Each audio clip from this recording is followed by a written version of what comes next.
French open 2026ರ tennis ಟೂರ್ನಿಯಲ್ಲಿ ಭಾರತೀಯ ಮೂಲದ ಅಮೆರಿಕನ್ ಆಟಗಾರ ನಿಶೇಶ್ ಬಸವರೆಡ್ಡಿ ವಿಶ್ವದ 7ನೇ ಶ್ರೇಯಾಂಕದ ಟೇಲರ್ ಫ್ರಿಟ್ಜ್ ಅವರಿಗೆ ಆಘಾತ ನೀಡಿ ಜಾಗತಿಕ ಮಟ್ಟದಲ್ಲಿ ಭಾರೀ ಸುದ್ದಿ ಮಾಡಿದ್ದಾರೆ. ಪ್ಯಾರಿಸ್ನಲ್ಲಿ ನಡೆಯುತ್ತಿರುವ ಈ ಮಹತ್ವದ ಪಂದ್ಯದಲ್ಲಿ 21 ವರ್ಷದ ನಿಶೇಶ್ 7-6, 7-6, 6-7, 6-1 ಸೆಟ್ಗಳ ಅಂತರದಲ್ಲಿ ಭರ್ಜರಿ ಜಯ ಸಾಧಿಸುವ ಮೂಲಕ ತಮ್ಮ ವೃತ್ತಿಜೀವನದ ಮೊದಲ ಅತಿದೊಡ್ಡ ಯಶಸ್ಸನ್ನು ದಾಖಲಿಸಿದ್ದಾರೆ.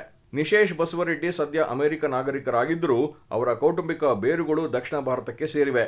ನಿಶೇಶ್ ಅವರ ತಂದೆ ಮುರಳೀಕೃಷ್ಣ ಬಸವರೆಡ್ಡಿ ಮತ್ತು ತಾಯಿ ಸಾಯಿ ಪ್ರಸನ್ನ ದಕ್ಷಿಣ ಭಾರತದ ಮೂಲದವರಾಗಿದ್ದು 1999ರಲ್ಲಿ ಅಮೆರಿಕಕ್ಕೆ ವಲಸೆ ಹೋಗಿದ್ದರು. ಇವರಿಗಿರುವ ಕರ್ನಾಟಕ ಮತ್ತು ಗಡಿ ಭಾಗದ ನಂಟು ಬಸವರೆಡ್ಡಿ ಎಂಬ ಕರ್ನಾಟಕದ ಉತ್ತರ ಭಾಗ ಮತ್ತು ಆಂಧ್ರಪ್ರದೇಶದ ಗಡಿ ಭಾಗಗಳಲ್ಲಿ ವ್ಯಾಪಕವಾಗಿ ಕಂಡುಬರುವ ಪ್ರಮುಖ ಕೌಟುಂಬಿಕ ಹೆಸರಿನಿಂದಾಗಿದೆ. ಅವರ ಪೋಷಕರು ಆಂಧ್ರದ ನೆಲ್ಲೂರು ಮೂಲದವರಾಗಿದ್ದರೂ ಅವರ ಕುಟುಂಬದ ಹಿರಿಯರು ಕನ್ನಡಿಗರು ಮತ್ತು ತೆಲುಗು ಜನರ ಸಾಂಸ್ಕೃತಿಕ ಸಮ್ಮಿಲನವಿರುವ ದಕ್ಷಿಣ ಭಾರತದ ಗಡಿ ಪ್ರದೇಶದ ಹಿನ್ನೆಲೆಯನ್ನು ಹೊಂದಿದ್ದಾರೆ. ಭಾರತೀಯ ಟೆನ್ನಿಸ್ ವಲಯದಲ್ಲಿ ನಿಶೇಶ್ ಅವರ ಸಾಧನೆಯನ್ನು ಅತ್ಯಂತ ಹತ್ತಿರದಿಂದ ಗಮನಿಸಲಾಗುತ್ತಿದ್ದು, ವರದಿಗಳ ಪ್ರಕಾರ ಬೆಂಗಳೂರು ಮತ್ತು ಕರ್ನಾಟಕದ ಟೆನ್ನಿಸ್ ಅಭಿಮಾನಿಗಳು ಇವರ ಯಶಸ್ಸನ್ನು ಸಾಮಾಜಿಕ ಜಾಲತಾಣಗಳಲ್ಲಿ ಸಂಭ್ರಮಿಸುತ್ತಿದ್ದಾರೆ.